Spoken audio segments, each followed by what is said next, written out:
पढ़ाई लिखाई अच्छी चलेगी तो देश का विकास होगा, हमारा विकास होगा, समाज का होगा, परिवार का होगा।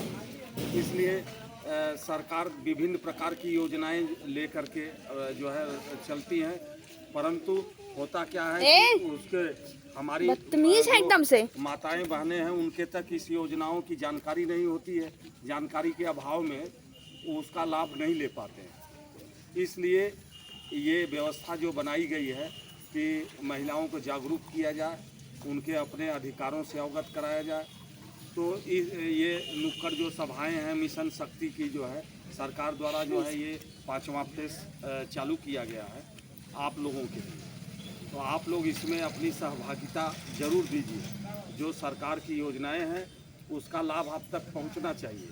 तो इस तरह से लाभ के बारे में आपको हमारी ये जो है हमारे मैडम जो एसआई हैं और हमारी कांस्टेबल मैडम, इन लोगों ने आपको बहुत सारी चीज़ें बताया है। थोड़ा सा मैं भी आपको बताना चाहता हूँ कि सर्वप्रथम जो है बेटियां देश की शान होती हैं, उनकी शिक्षा और स्वास्थ्य का पूरा ध्यान रखा जाता है। इसके लिए सरकार ने जो है दिया योजना की श्रेणियाँ। धनराशि है कि प्रथम श्रेणी में बालिका के जन्म होने पर उसको 2000 रुपये की धनराशि गवर्नमेंट जो है मुहैया कराती है। द्वितीय श्रेणी में 1 वर्ष की जब हो जाएगी तो टीकाकरण होगा। टीकाकरण के लिए भी 1000 रुपये की धनराशि है। कक्षा 1 में प्रवेश पर 2000 रुपये मिलेंगे। चतुर्थ श्रेणी कक्षा 6 में प्रवेश पर 2000 रुपये मिलेंगे और पंचम श्रेणी कक्षा 9 में प्रवेश करने पर 3000 रुपये मिलेंगे। षष्ठम श्रेणी है 10वीं 12वीं उत्तीर्ण करके जो BA MA करती हैं लड़कियां, बच्चियां जाती हैं 2 वर्ष से अधिक अवधि से डिप्लोमा कोर्स में 5000 रुपये गवर्नमेंट की तरफ से ये मिलता है। तो हम लोगों को ये आपको पुस्तिका भी इसीलिए दी जा रही है कि इसको पढ़ करके आप जानकारी प्राप्त कर सकते हैं। इनमें लिखा है कहाँ से मिले, तो ये सारी चीज़ें लिखी हुई हैं। आपको करना क्या है, किस तरह से उसका लाभ लेना है, ये भी लिखा हुआ है।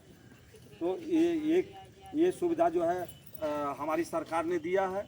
और निराश्रित महिला पेंशन योजनाओं के अंतर्गत पति की मृत्यु उपरांत जो विधवा माताएं हैं, बहनें हैं, उनके लिए ये व्यवस्था है पेंशन के लिए।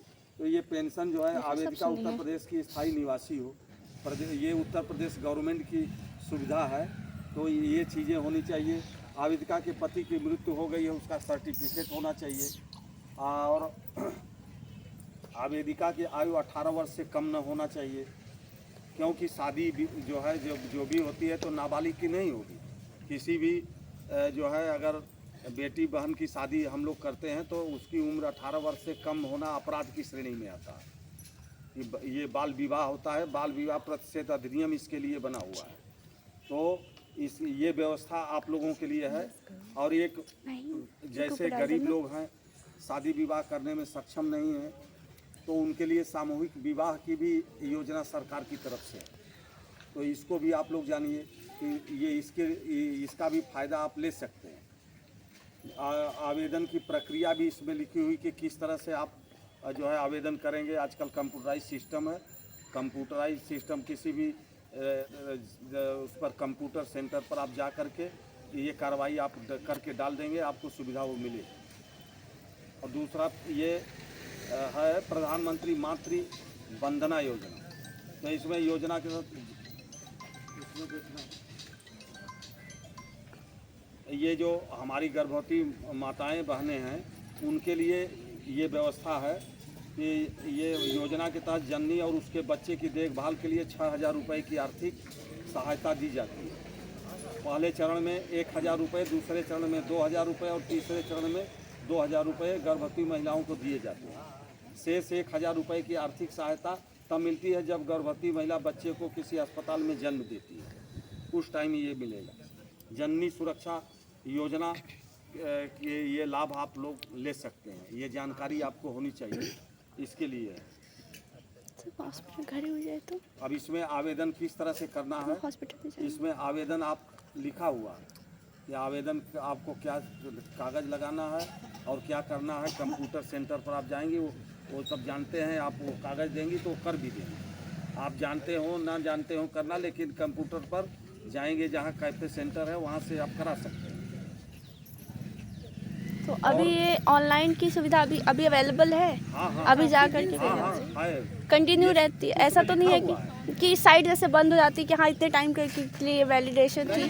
ऐसा नहीं है, बंद नहीं होती है, कंटिन्यू है। आप जो है साइबर कैफे पर कभी भी जा सकते हैं। ठीक। ठीक है। एक मिशन शक्ति है, तुम वीडियो शक्ति खराब कर देती मोबाइल। हो।